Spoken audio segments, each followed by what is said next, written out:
Hello guys and welcome to the channel. Today I'm going to show you how you can send fax message from your Honor S6. So in the first step we have to go to the Play Store, then look for the fax app. You will find a lot of them in the Google Play Store. I'm always using the Easy Fax. So we have to open it,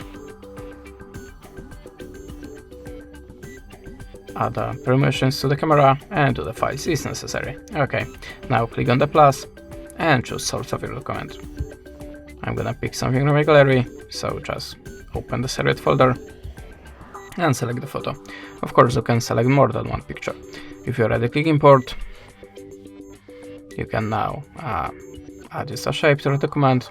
If you already click arrow, and then choose the filter for the photo to make it more visible for your receiver.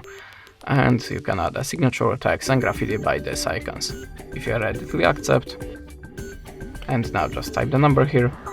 Choose the country from the list, and if you want to add more documents, click on the plus and do like before. If you want to send the documents from this list, just buy your credits or get it free, click on this button, and that's it. Thanks for the watching, leave us a subscribe, a comment, and goodbye.